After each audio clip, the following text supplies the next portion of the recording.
Hello दोस्तों, स्वागत है आपका अपने यूट्यूब चैनल जे पाठशाला में। और इसमें जो हम देख रहे थे ज्योग्राफी के एमसीक्यू क्लास 11th के।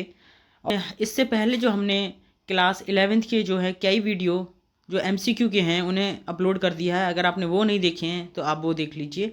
और इसमें जो है क्लास 11th की जो आपकी ज्योग्राफी है, भौतिक भूगोल के मूल सिद्धांत जो है उसके जो है एमसीक्यू हम इसमें देख रहे हैं। और शुरू करते हैं, देखते हैं पहला क्वेश्चन क्या कहता है। तो पहला क्वेश्चन कहता है कि प्रकाश के प्रकीर्ण प्रभाव से होने वाली घटनाओं के संदर्भ में निम्नलिखित घटनाओं पर विचार कीजिए। तो पहला है उदय एवं अस्त होने के समय सूर्य का लाल दिखाई देना। क्या ये सही स्टेटमेंट है? ये बिल्कुल राइट स्टेटमेंट है। दूसरा हम पढ़ लेते हैं, ये कहता है कि आकाश का रंग नीला दिखाई देना। क्या ये राइट स्टेटमेंट है? तो मैं आपको बता दूं ये बिल्कुल राइट है, क्योंकि ये प्रकाश के प्रकीर्ण के प्रभाव के कारण होता है। तीसरा हम पढ़ लेते हैं कि रातों को तारों का टिमटिमाते हुए दिखाई देना। क्या ये प्रकाश के प्रकीर्ण के कारण होता है? तो मैं आपको बता दूं ये प्रकाश के प्रकीर्ण के कारण नहीं होता, इसलिए ये स्टेटमेंट आपका क्या हो गया? रॉन्ग हो गया। प्रकाश की किरणें वायुमंडल के विभिन्न हिस्सों से गुजरती हैं, तो धीरे धीरे करके छोटे छोटे जो कण हैं उनकी क्या होती है, उनके अंदर उनकी जो दिशा में बदलाव होता है, जिसके कारण रोशनी हमें क्षण क्षण बदलती हुई प्रतीत होती है और तारे जो है टिमटिमाते हमें दिखाई देते हैं। तो नीचे दिए गए कूट का प्रयोग कर सही उत्तर चुनिए। तो मैं आपको बता दूं पहला सही है, दूसरा सही है, तीसरा गलत है। तो इसका जो राइट आंसर होगा वो होगा आपका ऑप्शन नंबर ए। ये कहता है कि सूर्य ताप का पृथ्वी की सतह पर स्थानित वितरण के संदर्भ में निम्नलिखित कथनों पर विचार कीजिए। पहला है धरातल पर प्राप्त सूर्यताप की मात्रा उष्णकटिबंध की तुलना में ध्रुवों पर कम पाई जाती है। तो ये स्टेटमेंट आपका राइट है।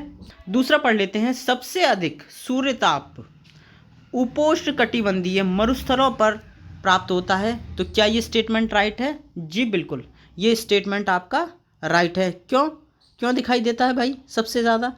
तो रेगिस्तानी जो क्षेत्र होते हैं, जो मरुस्थल वाले क्षेत्र होते हैं, उनमें सूर्यताप अधिक क्यों पाया जाता है?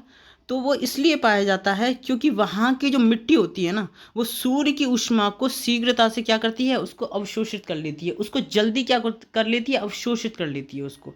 इसलिए वहाँ पर क्या पाया जाता है, सबसे अधिक सूर्यताप उष्ण उपोष्णकटिबंधीय मरुस्थलों पर प्राप्त होता है। ठीक है, तीसरा हम देख लेते हैं, ये क्या कहता है। सामान्यतः एक ही अक्षांश पर स्थित महाद्वीपीय भाग पर अधिक और महासागरीय भाग में अपेक्षाकृत कम मात्रा में सूर्यताप प्राप्त होता है। तो क्या ये स्टेटमेंट राइट है? जी बिल्कुल। आपको पता होगा कि समुद्र सतह पर, समुद्र की जो सतह होती है उस पर अधिक ऊष्मा जो है वो अवशोषित होती है और धीरे धीरे परिवर्तित होता है, क्या, जिससे तटीय क्षेत्रों में सूर्यताप का प्रभाव आपको दिखाई देता है, जो धीरे धीरे उसका परिवर्तन होता है। इसके विपरीत महाद्वीपीय क्षेत्रों में ऊष्मा तेजी से बढ़ती है और तेजी से घटती है। चलिए नेक्स्ट क्वेश्चन देख लेते हैं, ये क्या कहता है। वायुमंडल का तापमान एवं शीतलन के संदर्भ में निम्नलिखित कथनों पर विचार कीजिए। पहला है प्रवेशी सौर विकिरण से गर्म होने के बाद पृथ्वी के संपर्क में आने वाली वायु के गर्म होने की प्रक्रिया को चालन कहा जाता है। तो ये स्टेटमेंट आपका क्या है? राइट है। पृथ्वी की सतह के संपर्क में जब वायुमंडलीय हवा आती है ना, तो उसका जो तापमान है वो क्या होता है, वो इंक्रीज हो जाता है। ठीक है, क्या होता है, वो इंक्रीज हो जाता है। और ये प्रक्रिया जो है वायुमंडल के नीचे भागों में होती है और नीचे भागों तक ही सीमित होती है। हवा जो है ना वो ऊष्मा की अच्छी संवाहक नहीं है। ठीक समझ रहे हो, हवा जो है वो अच्छी संवाहक नहीं है ऊष्मा की, इसलिए ऐसा होता है। दूसरा है ताप चालन के लिए आवश्यक है कि असमान ताप वाले दो पिंड एक दूसरे के संपर्क में हों। तो ये भी आपका बिल्कुल राइट आंसर है। तो पहला और दूसरा दोनों ही आपके क्या हैं, सही हैं। तो ऑप्शन सी जो है वो आपका राइट आंसर है। चलिए नेक्स्ट क्वेश्चन देख लेते हैं, क्या कहता है। ये कहता है कि निम्नलिखित पर विचार कीजिए। पहला है वायुमंडल की निचली परतें चालन विधि द्वारा गर्म होती हैं। अभी हमने पढ़ा था, ये स्टेटमेंट राइट है। दूसरा पढ़ लेते हैं कि वायुमंडल के लंबवत तापन की प्रक्रिया संवहन कहलाती है। तो ये स्टेटमेंट भी आपका राइट है। तीसरा पढ़ लेते हैं कि वायु के क्षैतिज संचलन से होने वाला ताप का हस्तांतरण अभिवहन कहलाता है। क्या कहलाता है?